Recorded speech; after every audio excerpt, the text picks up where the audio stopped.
Hello बच्चों, SK academy की physics class में आप सभी का स्वागत है।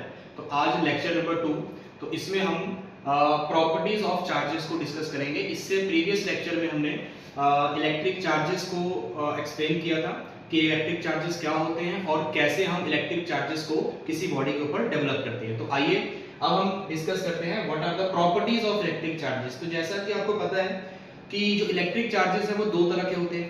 One is positive charge, so these are the two charges. तो हमको पता है पॉजिटिव चार्ज कैसे क्रिएट होता है, पॉजिटिव चार्ज किसी बॉडी के ऊपर कैसे बनता है। जब कोई बॉडी इलेक्ट्रॉन को लूज करती है, जब कोई बॉडी इलेक्ट्रॉन को लूज करेगी तो उसमें इलेक्ट्रॉन की कमी हो जाएगी, जिसकी वजह से उसके ऊपर पॉजिटिव चार्ज आएगा। और अगर कोई बॉडी इलेक्ट्रॉन को गेन करती है तो इसके ऊपर नेगेटिव चार्ज आएगा, because it has excess of electrons. तो what are the properties of charges? तो first property is like charges repel each other and unlike charges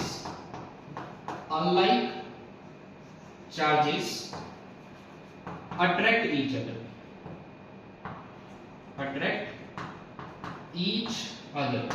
तो like charges का मीन क्या है कि दो पॉजिटिव चार्ज या फिर दो नेगेटिव चार्ज, दो पॉजिटिव चार्ज हो या फिर दो नेगेटिव चार्ज हो, तो वो एक दूसरे को क्या करेंगे?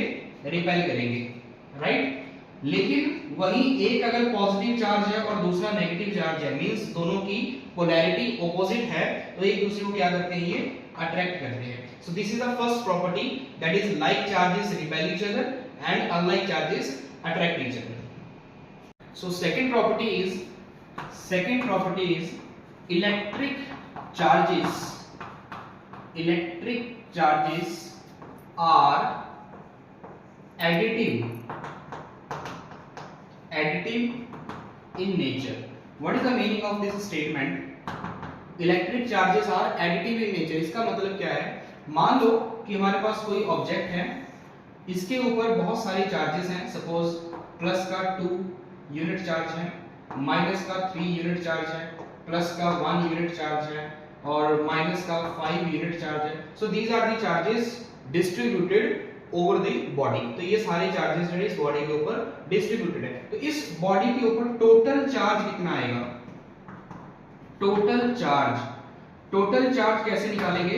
इन सभी चार्जेस को हम सिंपली क्या कर देंगे? अलजेब्रिकली ऐड कर सकते हैं। मींस प्लस का 2 प्लस 1 -3 -5, तो इस बॉडी के ऊपर टोटल कितना चार्ज आ जाएगा?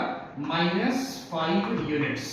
तो this is the total charge on this body. Means हम किसी भी बॉडी के ऊपर जो चार्जेस हैं उनको अलजेब्रिकली ऐड कर सकते हैं। Means the charges can be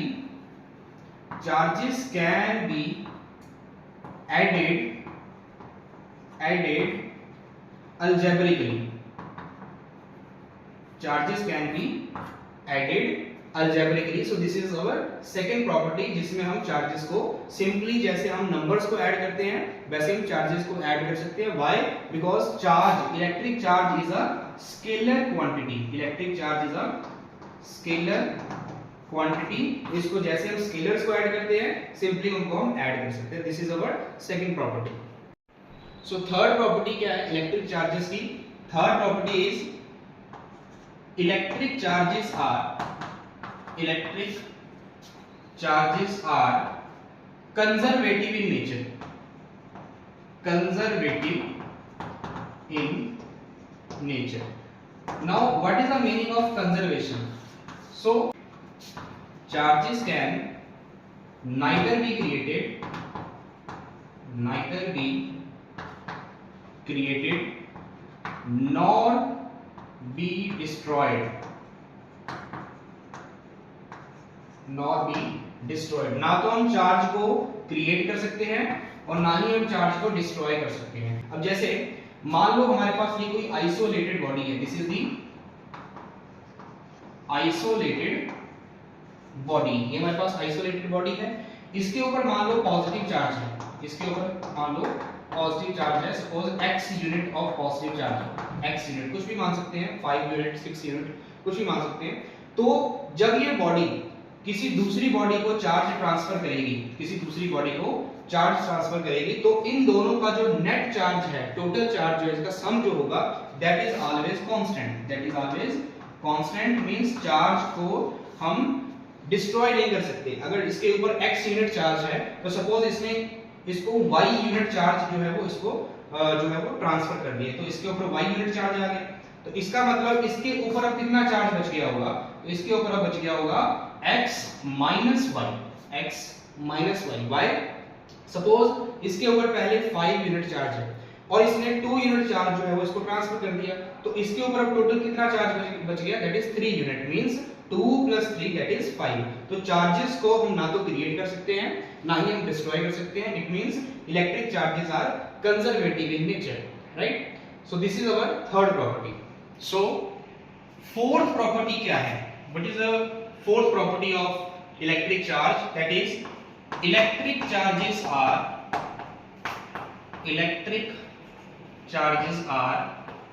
quantized in nature, quantized in nature. So what is the meaning of this statement, quantized in nature? अब जैसे कि हमको पता है एक बॉडी से दूसरी बॉडी में, suppose this is body A, this is body B, एक बॉडी से दूसरी बॉडी में जब इलेक्ट्रॉन का ट्रांसफर होगा वो किसी भी मेथड से हो सकता है, चाहे वो फ्रिक्शन के मेथड से हो जाए या फिर वो इंडक्शन के मेथड से हो जाए या फिर वो कंडक्शन के मेथड से हो जाए। किसी भी मेथड से जब इलेक्ट्रॉन का चार्ज का ट्रांसफर होगा from one body to another body, तो वो इंटीग्रल मल्टीपल की फॉर्म में होगा। या तो एक इलेक्ट्रॉन जाएगा इस बॉडी से दूसरी बॉडी में, या फिर 2 इलेक्ट्रॉन्स जाएंगे, या फिर 3 इलेक्ट्रॉन जाएंगे। मींस जो इलेक्ट्रॉन ट्रांसफर होगा वो मल्टीपल्स की फॉर्म में ट्रांसफर होगा। तो टोटल चार्ज को हम Q सिंबल के साथ डिनोट करते हैं। Total charge is equals to N into E, where E is the charge on electron के ऊपर कितना चार्ज होता है, और N क्या है यहाँ पे, N is any integer,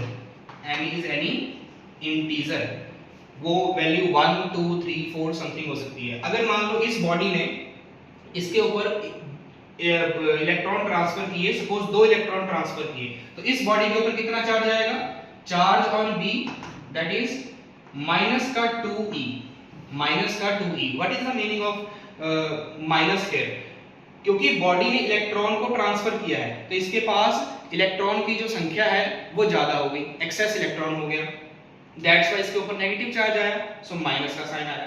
2 electron transfer किए तो 2 into e, वहीं इसके ऊपर कितना चार्ज आएगा, what is the charge on QA, what is the charge on A, तो इसके ऊपर आएगा प्लस का 2e, प्लस का क्यों, क्योंकि इसके पास इलेक्ट्रॉन की कमी हो गई, और कमी हो गई तो इसके ऊपर प्लस का चार्ज आया और 2e।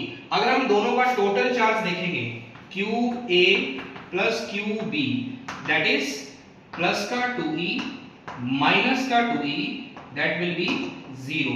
इसका मतलब ये हुआ कि इनिशियली जो दोनों बॉडीज थी वो न्यूट्रल थी। न्यूट्रल का मतलब इनके ऊपर कोई चार्ज नहीं था, इसने इलेक्ट्रॉन ट्रांसफर किया तो इसके ऊपर नेगेटिव चार्ज आ गया, इसने इलेक्ट्रॉन इसको ट्रांसफर कर दिया तो इसके ऊपर पॉजिटिव चार्ज आ गया। So this is the quantization of charge. So हमने इलेक्ट्रिक चार्जेस की 4 प्रॉपर्टी को डिस्कस किया है। फर्स्ट प्रॉपर्टी क्या थी कि जो लाइक चार्जेस हैं वो रिपेल करते हैं और अनलाइक चार्जेस अट्रैक्ट करते हैं। सेकंड प्रॉपर्टी क्या थी कि जो इलेक्ट्रिक चार्जेस हैं हम उनको अलजेब्रिकली ऐड कर सकते हैं। थर्ड प्रॉपर्टी में क्या है कि electric charges are conservative in nature. Conservative का मतलब क्या है कि टोटल चार्ज किसी बॉडी के ऊपर जो होगा वो कंजर्व रहेगा, मींस वो डिस्ट्रॉय नहीं हो सकता, ना ही वो क्रिएट किया जा सकता है। And the fourth property is quantization of charge. Quantization of charge हमने क्या डिस्कस किया कि जब एक बॉडी से दूसरी बॉडी में इलेक्ट्रॉन का ट्रांसफर होगा वो इंटीग्रल मल्टीपल की फॉर्म में होगा, means Q is equals to Ne। So we have the last property, fifth property of electric charge. Charges are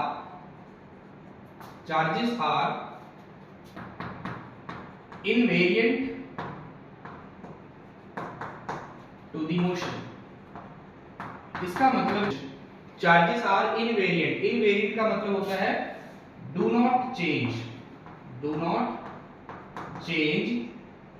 या फिर यूं कह सकते हैं रिमेन सेम, रिमेन सेम, इसका मतलब ये है अब कोई बॉडी है वो अभी रेस्ट पे है, ये बॉडी रेस्ट पे है, इसके ऊपर हम चार्ज मान लेते हैं कि इसके ऊपर चार्ज है Q, और वहीं ये बॉडी अगर मोशन में है, ये बॉडी मोशन में है, किसी वेलोसिटी के साथ v वेलोसिटी के साथ ये मूव कर रहा है, तो इसके ऊपर चार्ज हम मान लेते हैं Q डैश।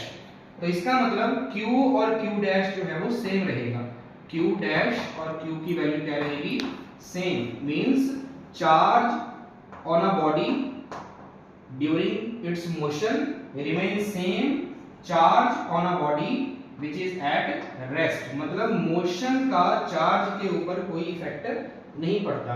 कि अगर कोई बॉडी सपोज किसी भी वेलोसिटी से मूव कर रही है तो उसके ऊपर जो चार्ज रहेगा वो कांस्टेंट रहेगा, वो चेंज नहीं होगा। अगर 5 कूलम चार्ज है इसके ऊपर तो मोशन के दौरान भी उसके ऊपर जो चार्ज रहेगा वो 5 कूलम ही रहेगा, वो मोशन की वजह से चेंज नहीं होगा।